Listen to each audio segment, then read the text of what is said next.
Welcome back dear student. तो अभी तक हमने एंटा अमीबा के बारे में कुछ जानकारी हासिल कर ली है। अभी तक हमने उनके सिस्टमेटिक पोजीशन, मार्फोलॉजी एंड उनके हैबिटाट के बारे में डिस्कस किया है।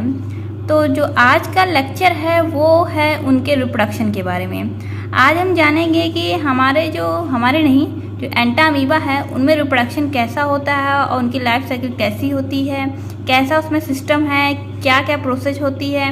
तो आज हम ये देखेंगे। तो चलिए वीडियो को कंटिन्यू करते हुए हम वीडियो को स्टार्ट करते हैं। तो अगर रिप्रोडक्शन की बात करें तो ये कैसे होता है इनमें। एंटा अमीबा में जो लाइफ साइकिल होती है उनमें केवल एक होस्ट की ज़रूरत होती है। Only one host is required for complete it's life cycle. उन्हें अपनी लाइफ साइकिल पूरा करने के लिए केवल एक ही होस्ट की ज़रूरत होती है। और आपको पता है वो मेन होस्ट क्या है, मैन है। क्योंकि जो डिसेंट्री की जो प्रॉब्लम होती है, जो एम्बॉयसिस डिसीज होता है डिसेंट्री, वो आपके मैन ह्यूमन में ज़्यादा देखने को मिलता है। तो जो मैन है इनका मेन होस्ट है। और बाकी अगर इनकी रिजर्वायर्ड होस्ट की बात करें जिसमें कुछ समय के लिए रेस्ट कर सकते हैं या अपने होस्ट का आने का वेट कर सकते हैं, तो वो रिजर्वायर होस्ट के रूप में पिग, डॉग, रैबिट का यूज़ करते हैं। तो सबसे पहले इनमें आता है बाइनरी फिशन। तो जो इनके ट्रोफोजाइट होते हैं वो मल्टीप्लाई करते हैं asexually bye binary fission. Okay, जो ट्रोफोजाइट्स हैं इनके, उनमें जो एसेक्सुअल रिप्रोडक्शन होता है वो बाइनरी फिशन द्वारा होता है। इनके जो न्यूक्लियस होता है वो माइटोसिस डिवीजन करते हैं और माइटोसिस डिवीजन के साथ साथ इनमें साइटोकाइनेसिस भी होता है। तो इनके दो डॉटर न्यूक्लियाई वहाँ पे फॉर्म हो जाते हैं। ये क्या काम करते हैं, बहुत ही रैपिडली आपके ग्रो होते हैं। जो भी आपके बैक्टीरिया हैं या होस्ट टिश्यू के जो एलिमेंट हैं उनको ये फीड करते हैं और आपका क्या कहते हैं, मल्टीप्लाई होते होते ये अपना नंबर को इंक्रीज करते जाते हैं। ओके, तो ये क्या काम करते हैं, ट्रोफोजाइट वगैरह जो होस्ट की जो सेल है, okay, some of them invade fresh host cell. ये होस्ट सेल को इफेक्ट करते हैं। साथ ही साथ अगर ये होस्ट सेल को इफेक्ट नहीं कर रहे हैं तो या तो प्रीसिस्टिक या माइन्यूटा फॉर्म में ही रहेंगे। यानी कि आपको पता चल गया कि ट्रोफोजाइट क्या काम करता है, वो एसेक्सुअली रिप्रोडक्शन तो करता है और उनके जो न्यूक्लियस है वो माइटोसिस डिवीजन करता है। माइटोसिस के साथ साथ में साइटोकाइनेसिस डिवीजन होता है, तो वहाँ पे दो न्यूक्लियस तो फॉर्म हो ही जाते हैं। फिर ये क्या काम करते हैं ट्रोफोजाइट, ये फीडिंग स्टार्ट करते हैं। ये फीडिंग में आप बैक्टीरिया के या होस्ट के जो भी टिश्यू वगैरह हैं उनको आपका खाते रहते हैं और उसके बाद फिर से और अगेन मल्टीप्लाई कर करके बाइनरी फिशन द्वारा अपने नंबर को इंक्रीज कर देते हैं। ओके, अगर ये काम नहीं करते हैं तो या तो ये क्या काम करेंगे, प्रीसिस्टिक या माइन्यूटा फॉर्म में रहेंगे। ये जो आप देख रहे हैं ट्रोफोजाइट वाला फॉर्म, ये आपका फीडिंग स्टेज रहता है। ये हम इसकी ही बात कर रहे हैं। जो बैक्टीरिया वगैरह को खा के होस्ट के सेल टिश्यू को खा करके अपने मतलब साइज को इंक्रीज करेगा जल्दी जल्दी और अपने नंबर को इंक्रीज करेगा। एंड अगेन अगर वो अपने नंबर को इंक्रीज नहीं कर रहा है तो यह प्रीसिस्टिक या माइन्यूटा फॉर्म में रहेगा, जो आपका थोड़ा सा इनएक्टिव और नॉन फीडिंग स्टेज होता है। तो अब नेक्स्ट आता है इंसिस्टेशन। इसमें क्या होता है, जो प्रीसिस्टिक या माइन्यूटा फॉर्म होता है वो इंसिस्ट हो जाता है कहाँ पे, इंटेस्टाइन के ल्यूमन में, और they round up and flexible cyst wall form. ये आपके इस जैसे हम जानते हैं कि जो माइन्यूटा फॉर्म होता है वो स्पेरिकल होता है, गोल होता है, एंड उसके बाद वो कहाँ होता है, इंटेस्टाइन के ल्यूमन में, और अपने चारों तरफ सिस्ट वॉल बना लेते हैं। ये यूनिन्यूक्लियेट होते हैं, यानी कि इनमें केवल एक ही न्यूक्लियस होता है। नेक्स्ट उसके बाद इसमें क्या होता है कि इनका न्यूक्लियस अंडरगो माइटोटिक डिवीजन। इनके न्यूक्लियस में माइटोटिक डिवीजन होता है और दो न्यूक्लियाई का फॉर्मेशन हो जाता है। एंड उसके बाद क्या होता है कि ये इनके जो न्यूक्लियस हैं वो डिवाइड करके 4 भी टेट्रा न्यूक्लियेट भी बना सकते हैं। मीन्स ये क्या काम करेंगे, 1, x 2, 2 से 4 इस तरह आपका टेट्रा न्यूक्लियेट वगैरह बनाते रहेंगे। लेकिन उसके बाद ये अगेन डिवाइड नहीं होंगे और ये क्या काम करेंगे, आपके होस्ट से पास हो जाएंगे, फेकिस के द्वारा ये पास हो जाएंगे। अब अगर ये फेकिस से पास हो गए, जैसे सपोज कोई पेशेंट है, वो होस्ट है और उनके फेकीज से ये पास हो गए। तो पास होने के बाद ये क्या काम करेंगे, ये ट्रांसमिशन करेंगे, मतलब किसी दूसरे होस्ट में जाने की कोशिश करेंगे और इन्फेक्शन काज करेंगे। तो जो इन्फेक्शन होता है वो कैसे होता है कि जब कोई फूड या वाटर आपके जो फेकीज सपोज कि गंदे हो जाते हैं, कंटामिनेट हो जाते हैं। किससे कंटामिनेट हो जाते हैं, जो आपके फेकीज अभी पास हुए हैं होस्ट से, उनमें एंटामीबा का टेट्रान्यूक्लिएट फॉर्म है। तो वो फेकीज तो है, इन्फेक्टेड है। तो अगर कोई फूड या वाटर उनके संपर्क में आया तो उससे इन्फेक्शन होने के चांस बढ़ जाते हैं। नेक्स्ट क्या आता है, इंसिस्टेशन। अब इसमें क्या होता है कि जब आपका कोई न्यू होस्ट आया और न्यू होस्ट के अंदर आपका इन्फेक्शन ट्रांसमिशन हो गया, उसके अंदर प्रवेश कर गया, तो क्या होता है कि न्यू होस्ट के एलिमेंट्री कैनाल से सिस्ट पास होते होते स्मॉल इंटेस्टाइन में पहुंच जाएगा। जो टेट्रान्यूक्लिएट फॉर्म था वो इन्फेक्टेड था। तो होस्ट के फेकीज द्वारा वो जब बाहर निकला टेट्रान्यूक्लिएट, यानी ह्यूमन के फेकीज में टेट्रान्यूक्लिएट था जो इन्फेक्शन कर सकता है। तो अगर वो फेकीज आपके वाटर या फूड के संपर्क में आया तो उसको भी इन्फेक्शन कर दिया। अब वो जो इन्फेक्टेड जो फूड या वाटर था उसको अगर किसी न्यू ह्यूमन ने खाया तो इन्फेक्शन उनमें पहुंच गया। इन्फेक्शन में पहुंचने के बाद क्या होता है, वो उनके इंटेस्टाइन में पहुंच जाता है। इंटेस्टाइन में पहुंचते ही वहाँ पे ट्राइसिन नामक एंजाइम्स होगा, तो वो वहाँ पे पहुँचते इनका सिस्टवार डाइजेस्ट हो जाता है और वहाँ से जो टेट्रान्यूक्लिएट फॉर्म है वो सिस्ट को मतलब कि ब्रेक डाउन करके वहाँ से निकल जाएगा और आप इस फॉर्म को हमारा जो कहते हैं अमीबा या मेटासिस्ट फॉर्म कहते हैं। नेक्स्ट जो हमारा मेटासिस्टिक डेवलपमेंट है, ये होता कैसे है कि each metacyst divided by binary fission. अब न्यू होस्ट में पहुँचते ही हर एक मेटासिस्ट जो होता है वो बाइनरी फिशन करता है। Its nuclei divided to provide 8 small uninucleate amoebulae are metacystic trophozoite. Okay, यानी कि इनके जो न्यूक्लियस हैं वो डिवाइड करके 8 स्मॉल यूनिन्यूक्लिएट अमीबुली या मेटासिस्टिक ट्रोफोजाइड बना लेंगे। और जो ये मेटासिस्टिक ट्रोफोजाइड होते हैं वो अब लार्ज इंटेस्टाइन, अभी देखिए वो स्मॉल इंटेस्टाइन में था, जो हमने पहले पढ़ा था वो स्मॉल इंटेस्टाइन में था।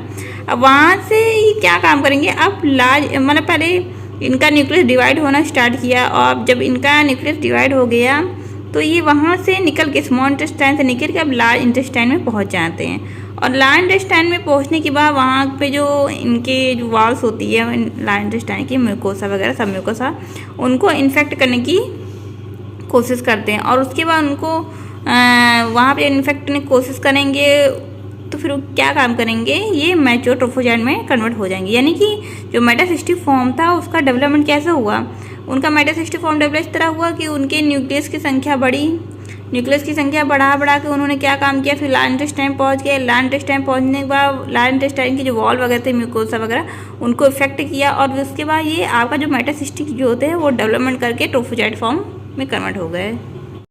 अब हम जो बात करने वाले हैं वो थोड़ा सा मेन टॉपिक पे डिस्कस करने वाले हैं। जो इनमें जो मेन एम्बॉयसिस डिसीज होता है जिसे एम्बिक डिसेंट्री बोलते हैं, वो कैसे काज होता है। तो जो आपके का जो लार्ज इंटेस्टाइन होता है मैन के, उसके ल्यूमन में जो एंटाइमा हिस्टोलिटिका होता है वो होता है, ठीक है। यानी कह रहा है कि जो Entamoeba histolytica live in the lumen of large intestine of man as harmless minuta form में रहता है लार्ज इंटेस्टाइन में। अब ये हार्मलेस होता है। जो माइनोटर फॉर्म होता है, आपको पता है जो माइनोटर फॉर्म होता है वो स्फेरिकल होता है, नॉन फीडिंग होता है, नॉन मोटाइल होता है, नॉन पैथोजेनिक होता है। ओके, नाउ ये नॉन जो पैथोजेनिक फॉर्म है अब वो चेंज हो जाएगा मैग्ना फॉर्म में। मैग्ना फॉर्म का मतलब होता है ट्रोफोजाइड फॉर्म में कन्वर्ट हो जाएगा और इंटेस्टाइन के वॉल को इफेक्ट करेगा। अब क्या काम करता है, जब इंटेस्टाइन के वॉल को इफेक्ट करना स्टार्ट करेगा फिर नेक्स्ट क्या होता है, ये सब mucosa by eating through mucosa of the intestine wall. Intestine में आने के बाद जो इंटेस्टाइन वॉल्स के जो म्यूकोसा वगैरह होते हैं उनको फीडिंग करना स्टार्ट करता है। Some mucosa irritated and ulcer burst blood capillary and rupture. अब वहाँ क्या होगा कि अल्सर वगैरह जो ब्लड कैपिलरी वगैरह वो रैप्चर होना स्टार्ट कर जाएंगे। Blood and ulcer content pour into the lumen of the intestine and pass out the stool. यानी कि जो ब्लड वगैरह जो कैपिलरी है वो रैप्चर हो रही है, अल्सर वगैरह ब्रस्ट हो रहे हैं, तो ये क्या होंगे, ये पोर हो जाएंगे किसमें, into the lumen of the intestine, intestine के ल्यूमन में, और पास हो जाएंगे आपके फेकिस के रूप में बाहर। और यही आपका काज होता है एम्बॉयसिस या एम्बिक डिसेंट्री जिसे बोलते हैं। अब ये बाहर तो आ गए, अब ये भी है एक मोड्स ऑफ ट्रांसमिशन। अब इनका ट्रांसमिशन कैसे होता है, तो लिखा है ingested of contaminated of food drink water contain cyst.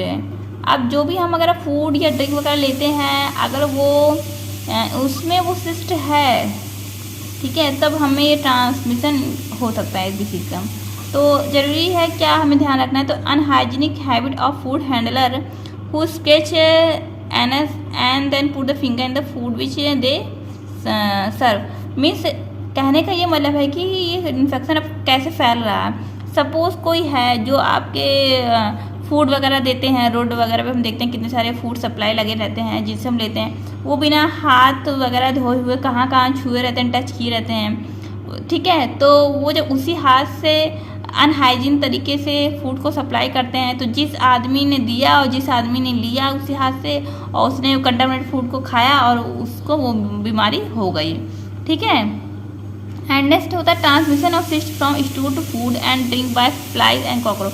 अभी सपोज आप क्या कहते हैं, कोई जिसे कहते हैं खुले में आपको शौचालय नहीं जाना चाहिए, तो वहाँ क्या होता है कि जब आप बाहर कहीं इस तरह का काम करते हैं, तो वहाँ पे क्या होता है कि जब फेकिस रहते हैं तो उनमें कॉकरोच या फ्लाई वगैरह जाके बैठती है, फिर वो फ्लाइज वगैरह क्या आती काम करती, वहाँ से बैठ के हमारे घर में आती है, हमारे फूड वगैरह और जो भी ज़रूरत की चीज़ें उनको छूती हैं, और जब हम उस चीज़ को छूते हैं या फिर उसी हाथ से कुछ और भी चीज़ उठा के खाते वगैरह हैं, या उस जिस फूड पे वो बैठी है हम उसे ही खा रहे हैं बिना धोए, तो वो इन्फेक्शन हमारे अंदर पहुंच जाता है। ये सब नॉर्मली बातें हैं जो हम हमेशा से सुनते चले आ रहे हैं, ओके। नेक्स्ट, अब कैसे पता चलता है कि हमें ये एम्बॉयसिस हो गया है, तो इसकी जो डायग्नोसिस होती है वो माइक्रोस्कोपिक होती है। हम जो फेकिस वगैरह होते हैं उसको लेके उसका एग्जाम वगैरह करते हैं, और अगर देखते हैं कि अच्छा उसमें ट्रोफोजाइड या सिस्ट वगैरह है, तो हमें पता चल जाता है कि अच्छा हमें इन्फेक्शन हुआ है।